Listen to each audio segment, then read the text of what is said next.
Okay, I said I was gonna talk about my new shifter. Here's the new shifter. Remember the broken part? Other people have talked about it. Broken part, where'd this come from? I can't take my keys out of my truck. So, Junkmeister, exact same model, obviously. It doesn't look like they've changed a thing about it. But if you look right here, it's the piece that's broken. See? So there's that spring. That spring must be too strong. Look, same. The spring right here must be too strong, and as that thing goes back and forth over and over and over, it eventually wears it out and it snaps it. Now there is not much material. You see the broken piece? That gives a lot of strength. And so what I'm looking to do is I'm going to 3D print a little piece that'll just stick on the back of this and kind of give it a little reinforcement. So it'll be something like this. This is the hump into that next little bump, and then that's the circle dimension.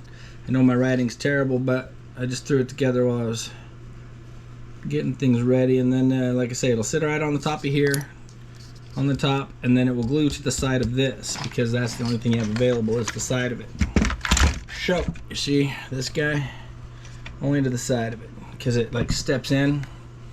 Anyway, I think really could have done a better job with that, really, but I might as well beef it up while I've got it before I put it on. So let's get to work. All right, try number one. Came together pretty quick, but basically it's gonna sit on the top of this guy. Give me some of that with some of this, so maybe we'll get there. Anyway, it's obviously dimensions are totally way off. You gotta bring it way out here to make it work. So about like that. That little poked out little piece has gotta make four, and then anyway, let's go print it, see what's up. Okay, that's the finished product. Is to give it the little backbone so as that thing shifts, I can hold this and hold this. It'll hit all the right positions. Hopefully not break in the future. Burly. Nice.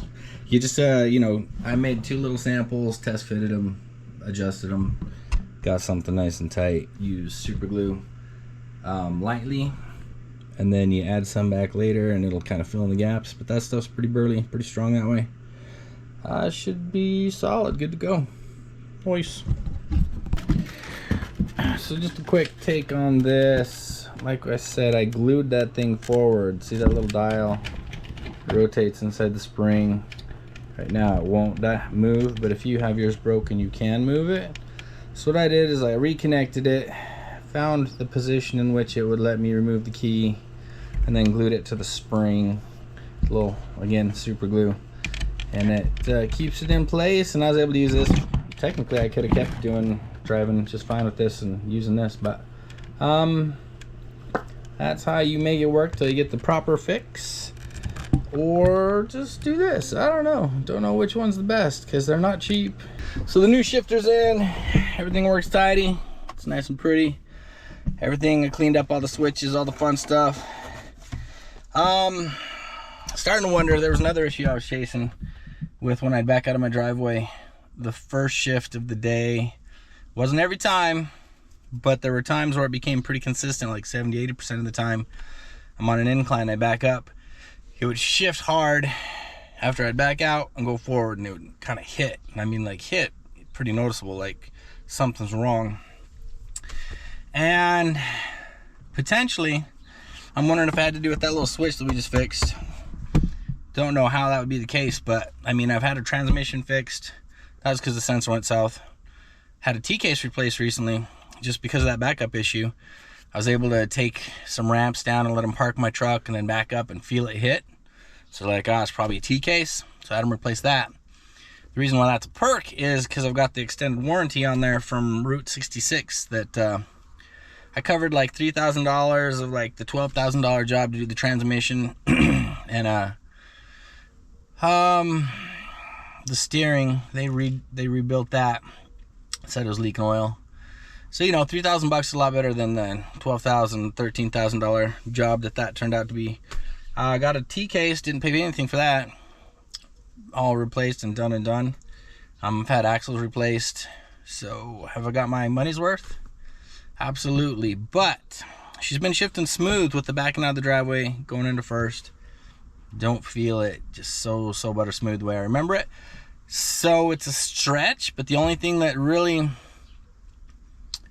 has been changed and potentially was impacting it, because it happened after the transmission was placed. For a while nothing happened, then it started hitting, and I think maybe that thing was braking and flexing and doing some weird things, and that sensor was doing some positioning. I don't know, that's my guess. Just saying that right now, as far as I know, she's backing out and going forward, no hit. Call that a win. Don't know if it's because of this, but just glad it's done and done. And like I said before, don't forget, glue it, make it last, so you can buy a cheaper model and wait for it to get here and still use your truck. So they're super easy to get into, get out of. Everything just pops apart. Pop, pop, pop, pop. One power cable, like one plug-in, and then you just have to pull the transmission linkage off the shifter, and I don't know, super easy. So get it done, I guess, if you got the problem. But if you need, maybe I could 3D print you a reinforcement, and you could do that if you want to. It's not something I've really thought I'm going to do, but if people ask, maybe I'll put it out there so you can 3D print your own. So hit me up. Big thanks from Zen Times 10 for watching. If you like that video, make sure you subscribe. We have future promos and contests coming up. Click that like button and drop us a comment on the way out.